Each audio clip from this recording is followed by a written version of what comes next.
بلائی اس گھر میں آتی ہے جس میں مہمان کی کثرت ہو، یعنی کہ جہاں مہمان زیادہ آتے ہوں وہاں بلائی اس سے بھی زیادہ تیز سے آتی ہے۔ شیخ سعدی نہایت ہی مہمان نواز تھے، یہاں تک مہمان نواز تھے کہ لوگوں سے قرض لے کر بھی مہمانوں کی مہمان نوازی کرتے تھے۔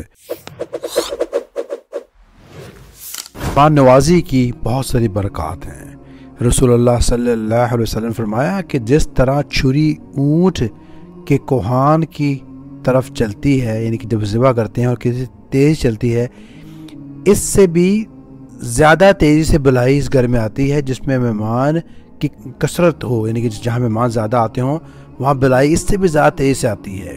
تو گویا مہمان نوازی گھر میں خیر و برکت کا بہت بڑا سبب ہے۔ اور مزید فرمایا کہ مہمان اپنا رزق لے کر آتا ہے اور گھر والوں کے گناہ لے کر جاتا ہے، یعنی کہ سبحان اللہ کے مہمان آیا ہے اور اپنا رزق تو اس نے کھایا ہے لیکن جاتے جاتے آپ کے گناہ ساتھ لے کے جا رہا ہے۔ اللہ تعالیٰ کی بڑی مہربانی ہے مسلمانوں پر کہ اللہ تعالیٰ نے ایسے ایسے مواقع فراہم کیے ہیں ہمیں کہ جن سے ہم اپنے گناہ ختم کرتے رہتے ہیں۔ ایک اور حدیث میں آتا ہے کہ ہر شے کی ایک زکوٰۃ ہے اور گھر کی زکوٰۃ مہمان خانہ ہے، یعنی کہ مہمان کو کھلانا ایک قسم کی زکوٰۃ ہے، آپ گھر کی زکوٰۃ ادا کر رہے ہیں۔ اور حدیث میں بہت زیادہ اس کی فضیلت بیان کی گئی ہے کہ مہمان کے ساتھ آپ نے کیسا سلوک کرنا ہے۔ یہاں تک کہا گیا ہے کہ آدمی جو ہے مہمان کو ایٹ لیسٹ دروازے تک رخصت کرنے ضرور جائے۔ اس میں مجھے ایک واقعہ شیخ سعدی کا یاد آ رہا ہے۔ شیخ سعدی نہایت ہی مہمان نواز تھے، یہاں تک مہمان نواز تھے کہ لوگوں سے قرض لے کر بھی مہمانوں کی مہمان نوازی کرتے تھے۔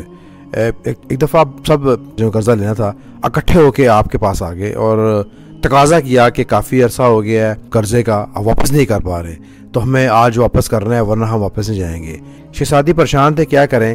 اتنے میں ایک بچہ جو ہے وہ کچھ بیچنے آیا باہر غالباً کو میٹھا، تو شیخ سعدی نے اسے بولا کہ ایسا کرو تم یہ سارا کا سارا مال میرے پاس جو بیٹھے ہیں سارے مہمان ان سب کو کھلا دو۔ بچہ بڑا خوش ہوا کہ سارا کا سارا سامان فوراً بک جائے گا، اس طرح سارا سامان سارا ان کو کھلا دیا۔ اور اس کے بعد پیسے کا جب تقاضا کیا تو شیخ سعدی نے بولا کہ جس طرح یہ بیٹھے ہیں تم بھی یہیں بیٹھ جاؤ، میرے پاس تو پیسے بھی نہیں ہیں، یہ تو صرف ان کی مہمان نوازی کے لیے تھا۔ بچہ بیٹھا اور رونا شروع ہو گیا، بولا کہ میں تو یتیم ہوں، گھر میں چھوٹے بہن بھائی ہیں، تو اب میں کیا کروں گا، پیسے نہیں ملیں گے۔ تو وہ اونچی اونچی رونا شروع ہو گیا۔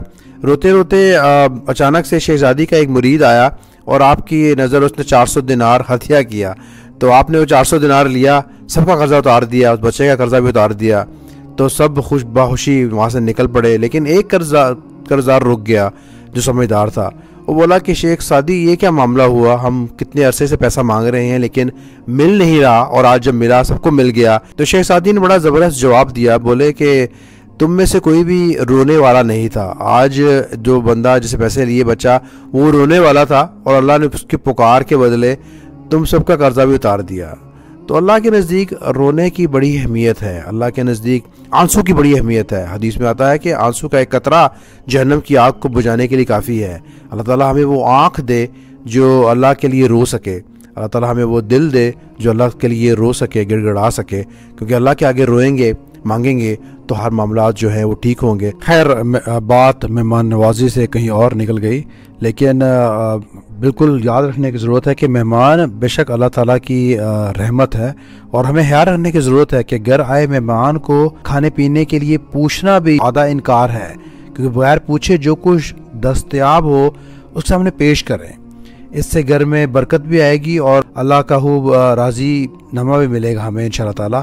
مجھے ایک اور بات یاد آ رہی ہے کہ امام نووی رحمۃ اللہ علیہ السلام فرماتے ہیں کہ مہمان نوازی کرنا آداب و اسلام ہے اور انبیاء صالحین کی سنت ہے، گویا کہ سب نبیوں کی یہ سنت رہ چکی ہے مہمان نوازی کرنا۔ مہمان بے شک جنت کا راستہ ہے، اور تمام کرتے ہیں یہاں پر ختم کرتے ہیں ایک اور حدیث سے آپ نبی کریم صلی اللہ علیہ وسلم کی کہ اب آپ نے فرمایا کہ جس گھر میں مہمان آتے جاتے رہتے ہیں اللہ اس گھر سے محبت کرتا ہے۔ تو ہے نا کہ اللہ کی محبت چاہیے ہمیں، اللہ کی رحمت چاہیے، تو ہمیں مہمان نواز ہونا پڑے گا تاکہ اللہ تعالیٰ اس سے راضی ہو سکے۔